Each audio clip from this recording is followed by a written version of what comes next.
Hello everyone. सो आज की video में आप लोग देखने वाले हैं आरआरबी ग्रुप डी एग्जाम 28 नवंबर 2025 को पूछे गए तीनों शिफ्ट के जीके जीएस जो कि अभी आने वाले एग्जाम में भी काफी इंपॉर्टेंट रहने वाले हैं। और अभी सिर्फ एक दिन हुआ है और आप लोगों को देखने मिलेगा कि तीनों शिफ्ट में कुछ क्वेश्चन ऐसे हैं जो अभी से ही रिपीट होने स्टार्ट हो गए हैं। जो क्वेश्चन 27 नवंबर के फर्स्ट शिफ्ट में पूछा गया है उससे रिलेटेड क्वेश्चन थर्ड शिफ्ट में भी पूछे गए हैं।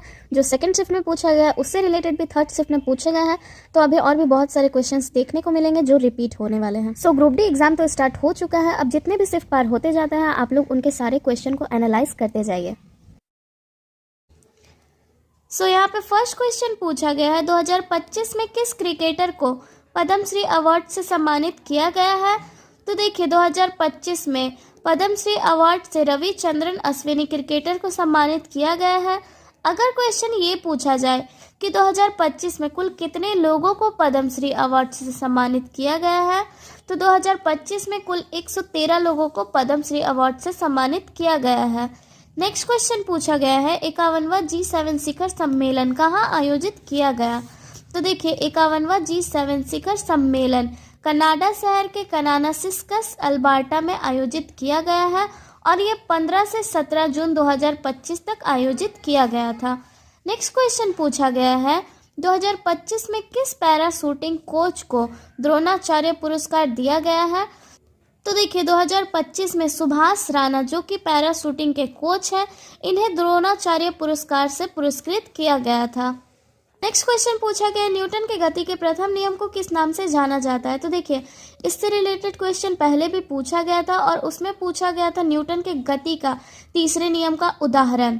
पर यहाँ पे पूछा गया है कि न्यूटन के गति के प्रथम नियम को और किस नाम से जाना जाता है।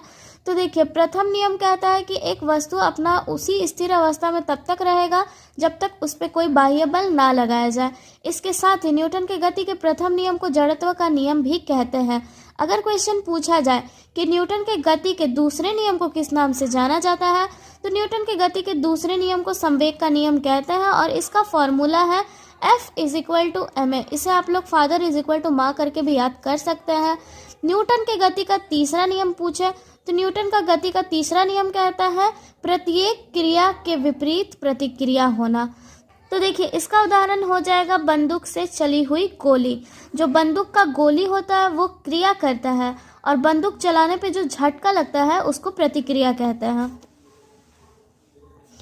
नेक्स्ट क्वेश्चन पूछा गया रदरफोर्ड का अल्फा कण प्रकीर्णन प्रयोग किसकी खोज के लिए उत्तरदायी था।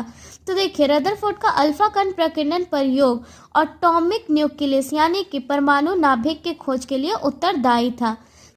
नेक्स्ट क्वेश्चन पूछा गया अंतर्राष्ट्रीय बिग कैट अलायंस IBCA की पहली महासभा कहाँ आयोजित की गई थी। तो देखिए अंतर्राष्ट्रीय बिग कैट अलायंस IBCA की पहली महासभा जून 2025 में नया दिल्ली में आयोजित किया गया था। इस अंतर्राष्ट्रीय बिग कैट अलायंस महासभा में 7 प्रमुख बड़ी बिल्ली की प्रजातियों के संरक्षण पर ध्यान केंद्रित किया गया था। नेक्स्ट क्वेश्चन पूछा गया 2025 ऑस्ट्रेलियन ओपन महिला एकल फाइनल में विजेता कौन थी और किसे हराया था। तो देखिए 2025 ऑस्ट्रेलिया ओपन में महिला एकल का खिताब जीतने वाली है मेडिसन कीज और इसने फाइनल में किसे हराया था। तो इसने फाइनल में आर्यन साबालेंका को हराया था। अगर क्वेश्चन ये पूछा जाए कि 2025 ऑस्ट्रेलियन ओपन में पुरुष एकल का खिताब जीतने वाले फाइनलिस्ट कौन है तो ये है जैनिक सिनर। तो इनको आप लोग याद रखिएगा कि महिला एकल का खिताब जीतने वाली है मेडिसन कीज और पुरुष एकल का खिताब जीतने वाले हैं जैनिक सिनर। नेक्स्ट क्वेश्चन पूछा गया 2025 में प्रकाशित 2025 के भ्रष्टाचार सूचकांक में भारत को कितने अंक मिले हैं यानी कि भारत का स्कोर क्या है। तो देखिए 2025 में प्रकाशित 2025 के भ्रष्टाचार सूचकांक में भारत का स्कोर मिला है 38 यानी कि 38। अगर रैंक पूछा जाए भारत का तो भारत का रैंक 180 देशों में 96वें स्थान पर है। नेक्स्ट क्वेश्चन पूछा गया है प्रतिरोधकता किसके साथ बढ़ती है। तो प्रतिरोधकता जो होती है ये तापमान में वृद्धि के साथ बढ़ती है। नेक्स्ट क्वेश्चन पूछा गया है कोशिका विभाजन में कितनी कितनी संतति कोशिकाएं बनती है। तो देखिए कोशिका के विभाजन में अलग अलग संतति बनती है जिसमें अगर देखा जाए समसूत्री विभाजन में जिसे माइटोसिस भी कहते हैं इसमें एक जनक कोशिका से 2 संतति कोशिका बनती है। पर यहीं अगर अर्धसूत्री विभाजन में देखा जाए यानी कि मियोसिस में अगर देखा जाए तो इसमें एक जनक कोशिका से 4 संतति कोशिकाएं बनती है। नेक्स्ट क्वेश्चन पूछा गया है, बेरियम क्लोराइड और सोडियम सल्फेट के बीच कौन सी अभिक्रिया होती है? तो देखिए, बेरियम क्लोराइड और सोडियम सल्फेट के बीच द्विविस्थापन अभिक्रिया होती है, या फिर इसे आप अवक्षेपण अभिक्रिया भी कह सकते हैं। तो ये दोनों ही आंसर करेक्ट है। नेक्स्ट क्वेश्चन पूछा गया है, द्विखंडन के एक चक्र के बाद कितनी संतति कोशिकाएं बनती है? तो देखिए, द्विखंडन के एक चक्र के बाद 2 संतति कोशिकाएं बनती है। नेक्स्ट क्वेश्चन पूछा गया है कि सोना, चांदी और प्लेटिनम प्राकृतिक में किस अवस्था में पाए जाते हैं? तो ये आप लोगों को ध्यान रहे कि सोना, चांदी और प्लेटिनम प्राकृतिक में मुक्त अवस्था में पाए जाते हैं। नेक्स्ट क्वेश्चन आपका पूछा गया था रिम्स, RIMS का फुल फॉर्म। तो रिम्स का फुल फॉर्म होता है रेगुलेटरी इंफॉर्मेशन मैनेजमेंट सिस्टम। तो ये आप फुल फॉर्म याद रखिएगा, इसको रिपीट किया जा सकता है। नेक्स्ट क्वेश्चन पूछा गया है कि पौधों में सूजन आती है जिससे आकार में परिवर्तन होता है, ये किसके कारण होता है? तो देखिए, पौधों में परासरण विधि यानी कि ऑस्मोसिस विधि के द्वारा पानी जाता है, जिससे इसके आकार में परिवर्तन होता है और पौधा जो होता है वो सूजा हुआ दिखता है। तो इसका आंसर हो जाएगा परासरण, ऑस्मोसिस। नेक्स्ट क्वेश्चन पूछा गया, जुलाई 2025 में DRDO के द्वारा विकसित आकाश मिसाइल का कौन सा वर्जन लद्दाख में तैनात किया गया था?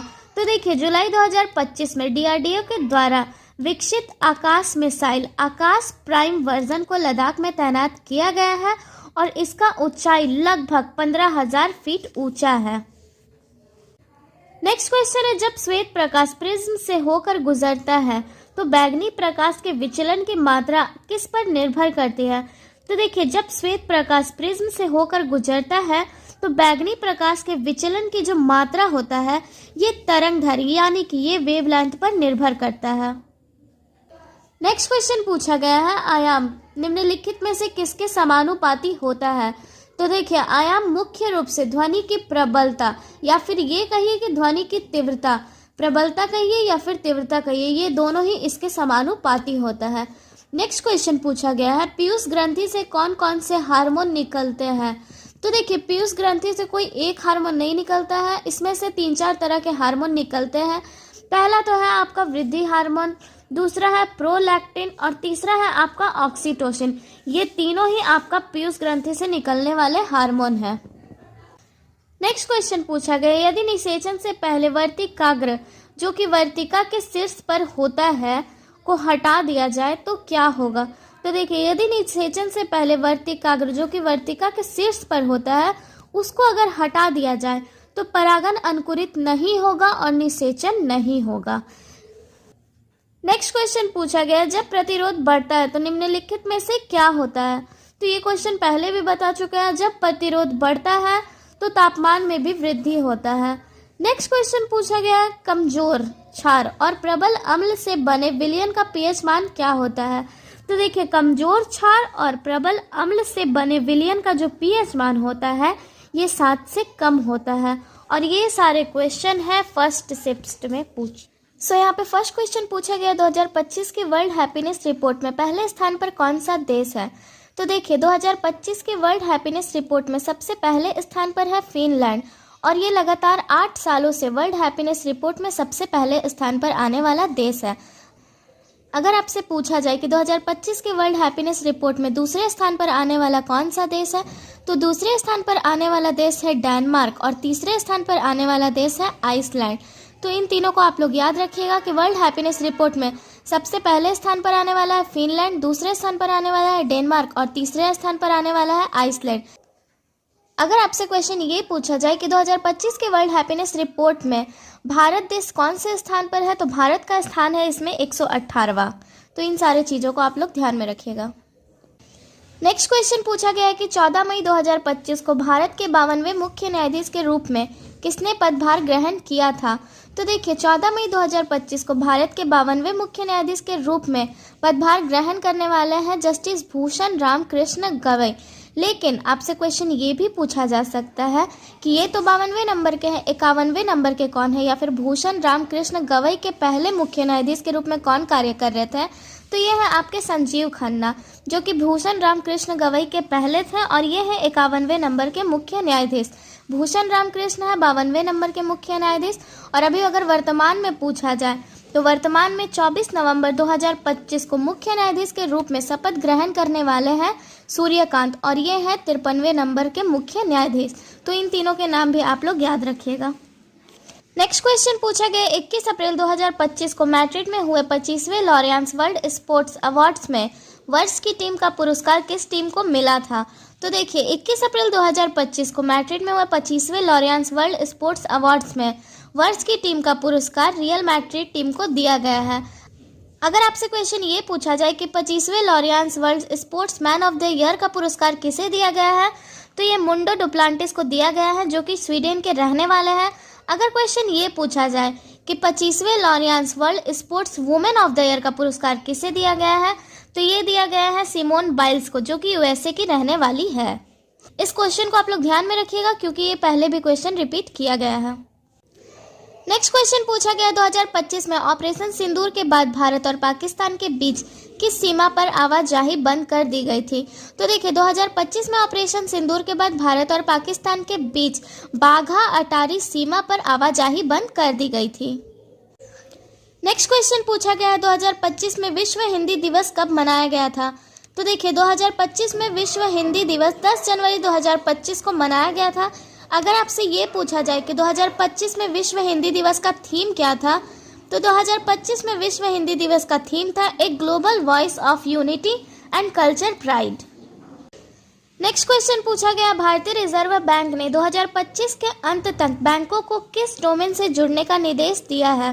तो देखिए भारतीय रिजर्व बैंक ने 2025 के अंत तक बैंकों को बैंक.in डोमेन से जुड़ने का निर्देश दिया है, और इसका मुख्य उद्देश्य है ऑनलाइन धोखाधड़ी को रोकना और साइबर सुरक्षा को मजबूत करना। नेक्स्ट क्वेश्चन पूछा गया है कर्नाटक में हाल ही में करोड़ों रुपए की संपत्ति और नकद जब्त की गई, ये कार्यवाही मुख्यतः किस संस्था के द्वारा की गई है।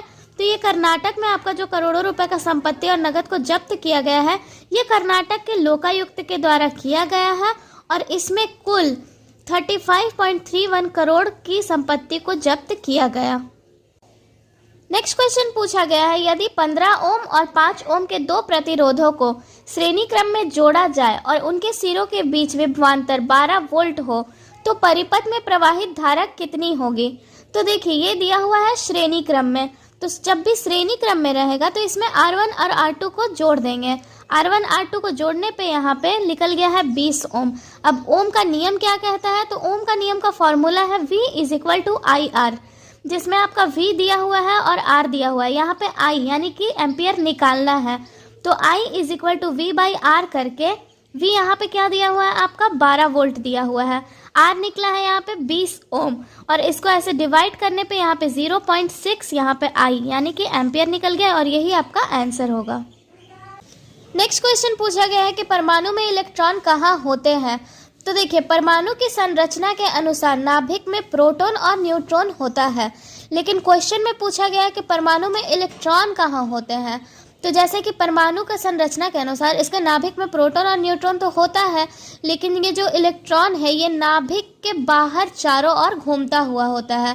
तो ये इसका करेक्ट आंसर होगा, इलेक्ट्रॉन घनावेशित नाभिक के चारों ओर घूमता है। नेक्स्ट क्वेश्चन पूछा गया एक गोलाकार लेंस की वृत्ताकार रूपरेखा का प्रभावी व्यास क्या कहलाता है। तो देखिए एक गोलाकार लेंस की वृत्ताकार रूपरेखा का प्रभावी व्यास अपर्चर या फिर छिद्र कहलाता है। नेक्स्ट क्वेश्चन पूछा गया पेड़ की प्राथमिक संरचनात्मक कोशिकाओं की बाहरी दीवार मुख्यतः किस पदार्थ से बनी होती है। तो देखिए पेड़ की सबसे बाहरी भित्ति जो होती है ये कोशिका भित्ति होती है, जो मुख्य रूप से सेल्यूलोज का बना होता है, और इसमें हेमीसेल्यूलोज और पैकिटिन जैसे यौगिक पाए जाते हैं।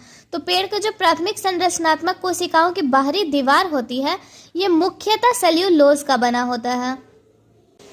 नेक्स्ट क्वेश्चन पूछा गया गति का वह कौन सा समीकरण है जिसमें अंतिम वेग नहीं होता है। तो देखिए गति का 3 समीकरण है। पहला है v = u + at, दूसरा है s = ut + ½ at², और तीसरा है v² = u² + 2as। तो इसमें ये जो दूसरा समीकरण है S is equal to u t plus half a t square, इसमें अंतिम वेग नहीं होता है, इसलिए ये करेक्ट आंसर होगा। नेक्स्ट क्वेश्चन है आसवन विधि से निम्नलिखित में से किसे शुद्ध किया जाता है। तो देखिए आसवन विधि से द्रव जैसे पानी या नमक पानी का मिश्रण और कम क्वथनांक वाली वस्तुओं को शुद्ध किया जाता है, जिसमें आपका जिंक, कैडमियम और पारा आता है। नेक्स्ट क्वेश्चन पूछा गया निम्नलिखित में से ध्वनि के बारे में कौन सा कथन सही है। तो इस क्वेश्चन में दो कथन दिए गए थे, जिसमें से पहला कथन है ध्वनि अयांत्रिक है, तो ये कथन बिल्कुल ही गलत है। दूसरा कथन है ध्वनि के लिए किसी माध्यम की आवश्यकता होती है, तो ये कथन सही है, तो ये आंसर करेक्ट होगा। इसके साथ ही ध्वनि जो होता है ये ठोस, द्रव और गैस में चल सकता है, लेकिन ये निर्यात यानी कि ये वैक्यूम में नहीं चल सकता है।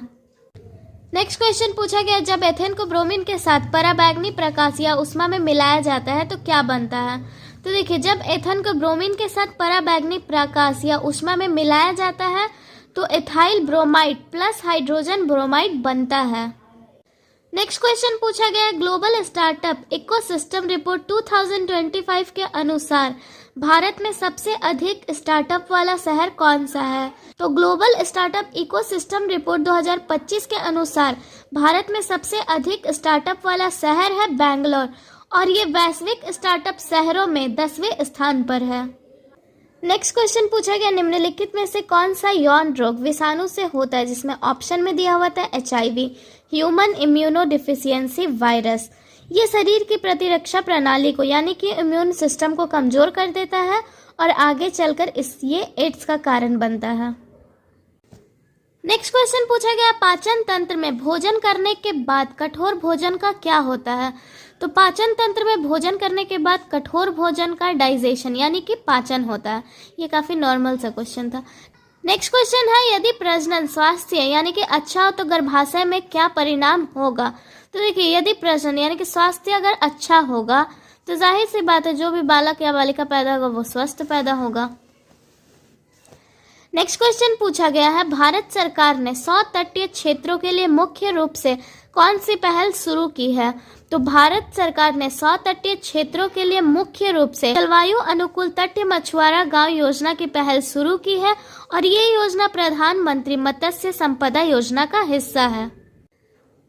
नेक्स्ट क्वेश्चन पूछा गया 2025 में हुए कलिंग सुपर कप 2025 में किस भारतीय फुटबॉल क्लब ने जीत दर्ज की थी।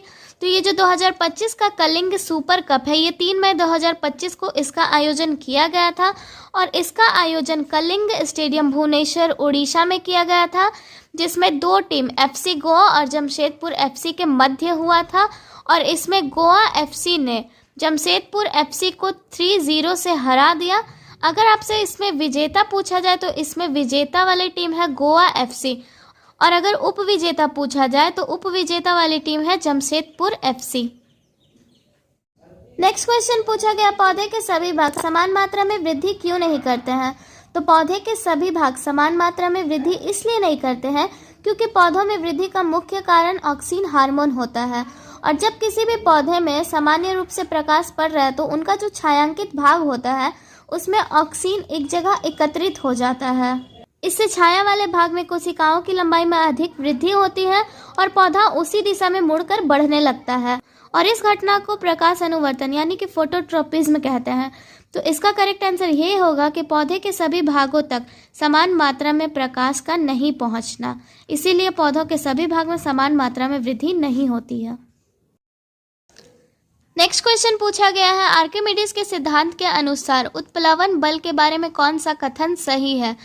तो देखिए आर्किमिडीज के सिद्धांत के अनुसार उत्प्लवन बल ये वो ऊपर की ओर से लगने वाला बल है जो किसी द्रव में डूबी हुई वस्तु पर कार्य करता है, और किसी वस्तु का वजन कितना कम हो जाता है जब उसे किसी तरल पदार्थ में डुबाया जाता है।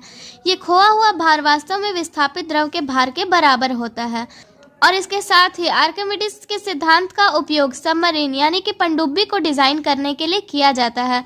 तो ये सारे क्वेश्चन पूछे गए हैं 28 नवंबर के सेकंड शिफ्ट में। सो फर्स्ट क्वेश्चन पूछा गया छत्रपति संभाजी महाराज के जीवन पर आधारित फिल्म छावा के निर्देशक कौन है। तो देखिए छत्रपति संभाजी महाराज के जीवन पर आधारित फिल्म छावा के निर्देशक है लक्ष्मण उटेकर। पर अगर आपसे क्वेश्चन ये पूछा जाए कि फिल्म छावा में छत्रपति संभाजी महाराज का रोल किन्होंने निभाया था, तो छत्रपति संभाजी महाराज का रोल निभाने वाले हैं विकी कौशल। तो इन दोनों चीज़ों को आप लोग याद रखिएगा।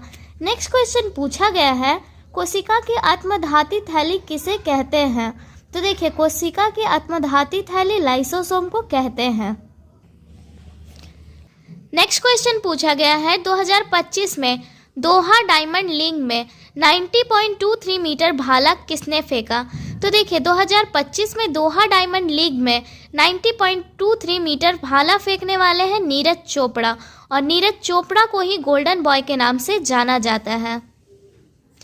नेक्स्ट क्वेश्चन पूछा गया है, 32वें विश्व शिक्षा शिखर सम्मेलन की अध्यक्षता किसने की? तो 32वें विश्व शिक्षा शिखर सम्मेलन की अध्यक्षता करने वाला देश है संयुक्त अरब अमीरात, यानी कि UAE। नेक्स्ट क्वेश्चन पूछा गया, तमिलनाडु के किन दो पक्षी अभयारण्य को रामसर स्थल में जोड़ा गया है? तो देखिए, अभी वर्तमान 2025 में तमिलनाडु में 2 पक्षी अभयारण्य को रामसर स्थल में जोड़ा गया है, और ये है सक्कारा कोटई पक्षी अभयारण्य और थेरथांगल पक्षी अभयारण्य। तो इन दोनों को भी आप लोग याद रखिएगा। बहुत से ऐसे क्वेश्चन हैं जो रिपीट किए जा रहे हैं, जिनमें ये क्वेश्चन है, इसको पहले भी 1-2 बार रिपीट किया गया है। सारे क्वेश्चन को आप लोग ध्यान से देखिएगा और अपने माइंड में रखिएगा, यानी कि इसको याद करते जाइए, क्योंकि बहुत से ऐसे क्वेश्चन है जो रिपीट हो रहे हैं। अब इसी क्वेश्चन को देख लीजिए, इसको पहले भी 2 बार पूछा गया है और अभी फिर इसे तीसरी बार पूछा गया है। क्वेश्चन है, 2025 ऑस्ट्रेलियन ओपन में महिला एकल का खिताब किसने जीता? तो देखिए, 2025 ऑस्ट्रेलियन ओपन में महिला एकल का खिताब जीतने वाली है मेडिसिन कीज, जो कि संयुक्त राज्य अमेरिका की रहने वाली है। इससे पहले इससे रिलेटेड क्वेश्चन में ये पूछा गया था कि 2025 ऑस्ट्रेलियन ओपन में महिला में उप विजेता कौन है? तो उप विजेता है एरिना साबालेंका, जो कि बेलारूस की रहने वाली है। तो जीतने वाली है मेडिसिन कीज और हारने वाली है एरिना साबालेंका। तो पहले ये पूछा गया था और अभी जीतने वाली है मेडिसिन कीज, अभी इसे पूछा गया है। में भी महिला का पूछा गया तो पुरुष का भी पूछा जाए तो 2025 ऑस्ट्रेलियन ओपन में पुरुष एकल का खिताब जीतने वाले हैं जैनिक सिनर, जो कि इटली के रहने वाले हैं। अगर आपसे उप विजेता पूछा जाए तो उप विजेता है अलेक्जेंडर ज़ेबेरेव, जो कि जर्मनी के रहने वाले हैं। तो इन चारों के नाम आप लोग याद रखिएगा। नेक्स्ट क्वेश्चन पूछा गया, मई 2025 में नीति आयोग की 10वीं गवर्निंग काउंसिल मीटिंग की अध्यक्षता किसने की थी? तो देखिए, सबसे पहले ये जानेंगे कि इस मीटिंग को कहाँ आयोजित किया गया था। तो मई 2025 में नीति आयोग की 10वीं गवर्निंग काउंसिल मीटिंग का आयोजन 24 मई 2025 को दिल्ली के भारत मंडपम में आयोजित किया गया था और इसके अध्यक्षता की थी प्रधानमंत्री नरेंद्र मोदी जी ने। अगर पूछा जाए कि नीति आयोग की 10वीं गवर्निंग काउंसिल मीटिंग का थीम क्या था, तो इसके मीटिंग का थीम था विकसित राज्य फॉर विकसित भारत @2047। इनको आप लोग याद रखिएगा। नेक्स्ट क्वेश्चन पूछा गया, IPL 2025 में रॉयल चैलेंजर्स बेंगलुरु RCB की जीत का जश्न मनाने के दौरान बेंगलुरु के किस स्टेडियम के पास मची भगदड़ में 11 लोगों की मौत हो गई और 56 अन्य घायल हो गए थे? तो देखिए, IPL 2025 में रॉयल चैलेंजर्स बेंगलुरु की जीत का जश्न मनाने के लिए 4 जून 2025 को विजेता परेड निकाला गया था और इसी में भगदड़ मच गया था, जिसमें 11 लोग का मौत हो गया और 56 अन्य लोग घायल हो गए थे। तो यहाँ पे क्वेश्चन में ये पूछा गया है कि जश्न मनाने के दौरान बेंगलुरु के किस स्टेडियम के पास ये भगदड़ मचा था या जो भी कांड हुआ, तो ये आपका M चिन्नास्वामी स्टेडियम बेंगलुरु में हुआ था। नेक्स्ट क्वेश्चन पूछा गया है, मई 2025 में निम्न में से किस शहर को भारत सरकार ने ग्रीन हाइड्रोजन हब घोषित किया है? तो देखिए, मई 2025 में नवीन और नवीकरणीय ऊर्जा मंत्रालय के सचिव ने घोषणा की है कि गुजरात का कांडला, ओडिशा का पारादीप और तमिलनाडु का तूतीकोरिन बंदरगाहों को ग्रीन हाइड्रोजन हब के रूप में पहचाना गया है। तो अब गुजरात का कांडला, ओडिशा का पारादीप या फिर तमिलनाडु का तूतीकोरिन, ये तीनों में से ऑप्शन में जो होगा वो करेक्ट आंसर होगा। नेक्स्ट क्वेश्चन पूछा गया, भारत के किस राज्य के हर जिले में एक महिला पुलिस थाना या एक समर्पित मिशन शक्ति केंद्र होगा? तो देखिए, भारत के उत्तर प्रदेश राज्य के हर जिले में एक महिला पुलिस थाना या फिर एक समर्पित मिशन शक्ति केंद्र होगा और इसका उद्देश्य है महिलाओं की सुरक्षा और सशक्तिकरण को मजबूत करना। नेक्स्ट क्वेश्चन पूछा गया, अप्रैल 2025 में भारत का पहला प्रमाणित ग्रीन म्युनिसिपल बॉन्ड किस भारतीय शहर द्वारा जारी किया गया था? तो अप्रैल 2025 में भारत का जो पहला प्रमाणित ग्रीन म्युनिसिपल बॉन्ड है ये गाजियाबाद नगर निगम के द्वारा जारी किया गया था। और ये क्यों जारी किया गया था? तो ये स्वच्छ भारत शहरी मिशन के तहत 150 करोड़ रुपए जुटाने के लिए इसको जारी किया गया था। नेक्स्ट क्वेश्चन में आपका वेब्स का फुल फॉर्म पूछा गया था, WAVES इसका फुल फॉर्म पूछा गया था। तो इसका फुल फॉर्म है world audio visual and entertainment summit. इससे पहले भी एक फुल फॉर्म पूछा गया था, तो इन्हें आप याद रखिएगा।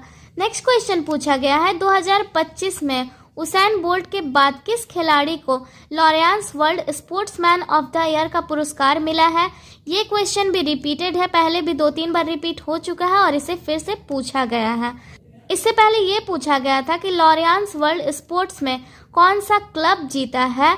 तो इसमें जीतने वाला क्लब है आपका रियल मैड्रिड क्लब। और अब इसमें पूछा गया है Laureus world sportsman of the year का पुरस्कार किसे मिला है? तो ये मोंडो डुप्लांटिस को मिला है जो कि स्वीडन के रहने वाले हैं। अगर क्वेश्चन ये पूछा जाए कि 2025 में Laureus world sports women of the year का पुरस्कार किसे मिला है? तो ये मिला है सिमोन बाइल्स को जो कि यूएसए की रहने वाली है। नेक्स्ट क्वेश्चन में पूछा गया, भारत का पहला स्वदेशी माइक्रो मिसाइल सिस्टम जो स्वार्म ड्रोनों का मुकाबला करने के लिए डिजाइन किया गया है उसका नाम क्या है? तो भारत का पहला स्वदेशी माइक्रो मिसाइल सिस्टम जो स्वार्म ड्रोनों का मुकाबला करने के लिए डिजाइन किया गया है उसका नाम है भार्गवस्त्र और ये एक साथ 64 स्वार्म ड्रोनों को दाग सकता है। नेक्स्ट क्वेश्चन पूछा गया है, अप्रैल 2025 में भारतीय रिजर्व बैंक की रेपो दर क्या थी? तो देखिए अप्रैल 2025 में तो भारतीय रिजर्व बैंक का रेपो दर 6% था, लेकिन अप्रैल के बाद जब 6 जून 2025 आया तो इसमें भारतीय रिजर्व बैंक का रेपो दर 5.50% हो गया। ठीक है, पर अगर क्वेश्चन ये पूछा जाए कि रिवर्स रेपो दर क्या है तो अभी वर्तमान में भारतीय रिजर्व बैंक का रिवर्स रेपो दर है 3.35%, तो इसे आप लोग याद रखना। नेक्स्ट क्वेश्चन पूछा गया, भारत सरकार ने 2025 में भूकंपीय वेधशालाओं की संख्या बढ़ाकर कितनी कर दी है? तो देखिए 2014 में तो इसमें सिर्फ 84 वेधशाला था, लेकिन अभी 2025 तक में भारत सरकार ने इस वेधशालाओं की संख्या को बढ़ाकर 168 कर दिए हैं। नेक्स्ट क्वेश्चन में पूछा गया, कर्नाटक बाल विवाह निषेध विधेयक 2025 के तहत बाल विवाह से पहले क्या एक दंडनीय अपराध था? तो देखिए बाल विवाह निषेध अधिनियम 2006 में संशोधन करता है जिसमें धारा 9A जोड़कर बाल सगाई के प्रयास और तैयारी को दंडनीय अपराध बनाया गया है और ये है आपका कर्नाटक का। तो यहाँ पे आपका बाल सगाई भी हो सकता है और नाबालिग भी हो सकता है, तो इनमें से जो भी आंसर में होगा वो करेक्ट होगा। नेक्स्ट क्वेश्चन पूछा गया है, न्यूटन का संबंध भार से है उसी प्रकार दाब का संबंध किससे है? तो देखिए न्यूटन का संबंध जिस तरह से भार से है तो उसी प्रकार दाब का संबंध पास्कल से है। नेक्स्ट क्वेश्चन में पूछा गया है, कौन सी परत सूर्य के हानिकारक पराबैंगनी किरणों से हमारी रक्षा करता है? तो देखिए ये है हमारा ओजोन परत जो सूर्य के हानिकारक पराबैंगनी किरणों से हमारी रक्षा करता है। और ये ओजोन परत कहाँ होता है? तो ये आपका समताप मंडल में पाया जाता है। नेक्स्ट क्वेश्चन में पूछा गया है, पौधों में ऊपर और नीचे की वृद्धि के लिए कौन सा उत्तक जिम्मेदार होता है?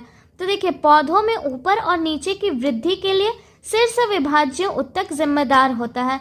इससे रिलेटेड और भी क्वेश्चन पूछे गए थे कि पौधे के मजबूती के लिए कौन जिम्मेदार होता है, पौधा का लचीलापन के लिए कौन जिम्मेदार होता है। तो इन सारी चीज़ों को आप लोग पढ़ लीजिएगा। लचीलापन के लिए होता है कॉलन कायमा और मजबूती के लिए होता है दृढ़ उत्तक। नेक्स्ट क्वेश्चन पूछा गया, जब लेड नाइट्रेट को गर्म किया जाता है तो लेड ऑक्साइड और ऑक्सीजन गैस तथा एक भूरे रंग की रहस्यमयी गैस बनती है। वो रहस्यमयी गैस कौन सी है? तो देखिए, जब लेड नाइट्रेट को गर्म किया जाता है तो इसको जलने में सहायता करता है ऑक्सीजन, और जब ये पूरी तरह से जलने लगता है तब इसमें से लेड ऑक्साइड, ऑक्सीजन गैस और एक भूरे रंग का रहस्यमयी गैस बनता है, और इस रहस्यमयी गैस का नाम है नाइट्रोजन डाइऑक्साइड। तो जब लेड नाइट्रेट को गर्म किया जाता है तो इसको जलने में सहायता ऑक्सीजन करता है, और इसके जलने पे 3 चीज़ें निकलती है, लेड ऑक्साइड, ऑक्सीजन गैस और एक नाइट्रोजन डाइऑक्साइड, जिसको भूरे रंग का रहस्यमयी गैस कहा गया है। नेक्स्ट क्वेश्चन पूछा गया, साधारण नमक में सोडियम हाइड्रोक्साइड किस विधि द्वारा तैयार किया जाता है? तो साधारण नमक से सोडियम हाइड्रोक्साइड क्लोर एल्कली प्रक्रिया के द्वारा तैयार किया जाता है। नेक्स्ट क्वेश्चन पूछा गया, 2 बिंदुओं के बीच विभवांतर ज्ञात करने के लिए सही सूत्र कौन सा है? तो देखिए, 2 बिंदुओं के बीच विभवांतर ज्ञात करने का सही सूत्र है, ये है पोटेंशियल डिफरेंट, यानी कि विभवांतर जिसको V से इंडिकेट किया गया है। V is equal to W/Q, जहाँ पे वर्क डन को W से इंडिकेट किया गया है और चार्ज को Q से इंडिकेट किया गया है। तो 2 बिंदुओं के बीच के विभवांतर ज्ञात करने का सही सूत्र है V is equal to W/Q।